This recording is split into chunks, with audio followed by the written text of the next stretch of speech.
महर्षि दयानंद जी महाराज क्या थे, क्या उनका मिशन था और हमने उनको कितना जाना है, ये चर्चा आज मैं शुरू कर रहा हूं।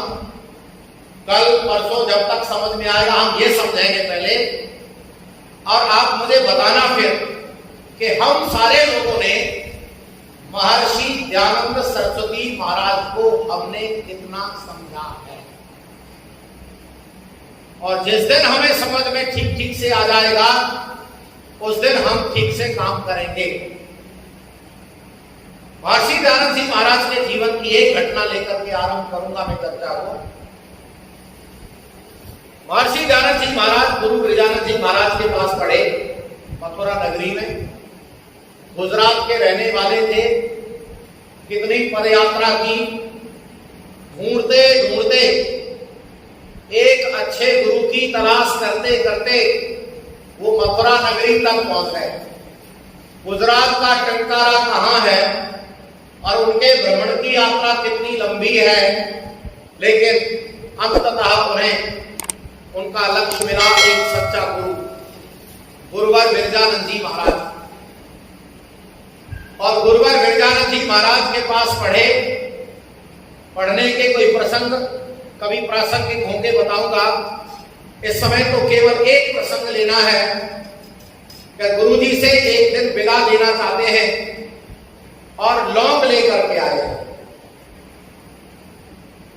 लौंग रखी, गुरुदेव ये गुरु दक्षिणा लीजिए और मुझे विदा कर दीजिए। तो गुरुजी ने पूछा क्या लाए हो, क्या लाए हो दयानंद? तो आप में से गुरु गिरिजानंद जी के बारे में जो लोग नहीं जानते उनके मन में एक बात तुरंत आई होगी, क्या वो देख नहीं पाते थे क्या? पूछ रहे क्या लाए हो? हाँ, वो देख नहीं पाते थे। बचपन में उनकी आंखें अंधविश्वास की भेंट चढ़ गई। वो गुरु जी पूछते हैं क्या लाए हो दयानंद? तो दयानंद जी महाराज कहते महाराज लौंग लेकर आया हूं, लौंग लेकर आया हूं।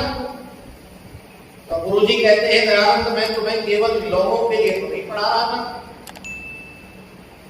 ऐसा जब प्रश्न आता है महर्षि दयानंद जी महाराज के कान में तो कहते हैं मेरे पास क्या है, मेरे पास मेरा शरीर है और आपके द्वारा दी गई विद्या है, और ये लौंग भी तो मैं कहीं से मांग कर लेकर आया हूं, क्योंकि आपके पास रह करके मुझे आपकी रुचि का पता चला कि आप भोजन के बाद लौंग लेते हैं, इसीलिए महाराज लौंग लेकर आया हूं। मांग कर आप मुझे आदेश करो क्या देना है। तो प्यारे बंधुओं, माताओं, बहनों, पहले गुरु जी कुछ मांगते नहीं है।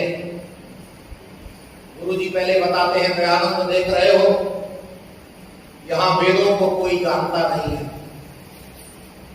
यहां वेदों को कोई जानता नहीं है और आर्ष ग्रंथों को कोई पहचानता नहीं है। यहां पर चारों तरफ अंधविश्वास, ढोंग, पाखंड, कुरीति का बोलबाला है। अरे तंत्र यंत्र, टोने टोटके, झाड़ फूक, डाकनी शाकनी, भूत प्रेत, मूर्ति पूजा का बवाल है। यहाँ सामाजिक अनियमितताएं हैं, चोरी डकैती, बदमाशी, व्यभिचार, दुराचार, अत्याचार, भ्रष्टाचार, घोटाले का वातावरण है।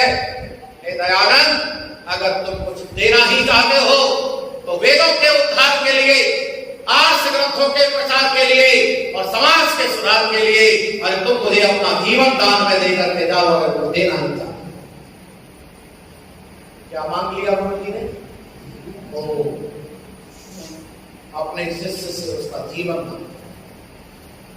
और यह घटना आपने पहले भी सुनी होगी, लेकिन आज मैं इस घटना के अंदर क्या भाव है, क्या और लक्षित हो रहा है, माने हमें और क्या दिख रहा है, मैं आपको वो भी दिखाना चाहता हूं। पहले मैं आपको ये दिखाना चाहता हूं कि गुरुवर गिरिजानंद जी महाराज आंखों से देख नहीं पाते थे, लेकिन फिर भी उन्होंने समाज की दुर्दशा को देख लिया था। बिना आंखों वाले ने दुर्दशा देख ली थी, लेकिन हम आंख वाले होने के बाद भी नहीं देख पा रहे। भारत देश की इस समय वर्तमान स्थिति की, जोर से बोलो जरा, बहुत खतरनाक है। अगर आप नहीं देख पा रहे हो अब भी तो मेरी आंखों से देख लो। चारों तरफ आग लगी हुई नजर आएगी आपको। आग, कोई सुरक्षित नहीं है यहाँ। राजनीतिक संगठन चाहे बेशक आपको झांसा दे रहे हो सब ठीक चल रहा है, यहाँ कुछ ठीक नहीं चल रहा है। यहाँ बहुत बुरे हालात हैं और इन हालातों को गुरुजी ने उस काल में देख लिया था। और एक बात और सुनो, गुरुजी ने दुर्दशा ही नहीं देख ली थी, बल्कि हर समस्या का समाधान भी दयानंद के रूप में देख लिया। हर समस्या का समाधान, गुरुजी के मन में यह बात थी कि अगर ये सारी समस्याओं का समाधान है तो केवल और केवल दयानंद। अच्छा, एक बात पता है आपको, गुरुजी के पास केवल दयानंद ही पढ़ते थे और कोई नहीं पढ़ता था? और भी पढ़ते थे। अच्छा, उनसे कुछ मांगा था? उनसे तो कुछ भी नहीं कहा। क्यों नहीं कहा? क्योंकि वो जानते थे ये समाधान नहीं है, इनमें वो प्रतिभा नहीं है, इनमें वो ताकत नहीं है, इनमें वो समर्पण नहीं है। अरे दयानंद को देखा, जिसमें समर्पण है, जिसमें वैराग्य है और जिसके अंदर तर्क बुद्धि है, तो समाधान कर सकता है। गुरु बिरजानंद ने दयानंद के रूप में समाधान देख लिया था।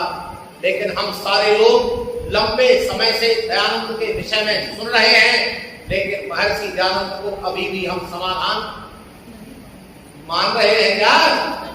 अगर मान रहे होते तो फिर हम हर कार्य को दयानंद की व्यवस्था में कर रहे होते। महर्षि दयानंद ने कह दिया ये करो, तो हम क्या कर रहे होते? अरे हम वही कर रहे होते, हम कुछ और नहीं करते। ऋषि दयानंद ने लिख दिया इतने बजे जगो, तो हम उतने बजे ही लग रहे होते, क्योंकि ऋषि दयानंद को हमने ठीक से नहीं, अभी नहीं, उत्तरा बाद में दे देना, कल दे देना, परसों दे देना, पहले समझ लो मुझे, मैं आपको कुछ दिखाना चाह रहा हूं। अभी तो शुरुआत हुई है। ऋषि दयानंद क्या है? महर्षि दयानंद जी महाराज ने अपना जीवन दान कर दिया, गुरु दक्षिणा में दे दिया। वैसे ऐसी घटना हर वर्ष होती है, हर वर्ष ऐसी घटना कैसी कि गुरुजी से शिष्य विदा लेते हैं, हर वर्ष होती है ये घटना। और अब तो वेलफेयर पार्टी में बदल गई है ये घटना, विदाई की पार्टी में बदल गई है। बच्चे ला रहे हैं, चलो पार्टी हो जाए। सृष्टि के आरंभ से हो रही है ये घटना, जब गुरुओं से शिष्यों ने विदा ले ली। और सुनो, शिष्यों ने जब विदा ली तो गुरुजी ने गुरु दक्षिणा में कुछ नहीं लिया। ऐसे अनेक प्रसंग है भारत में, कुछ नहीं लिया, कुछ भी। और ऐसे भी प्रसंग है कि जब राज्य मांग लिया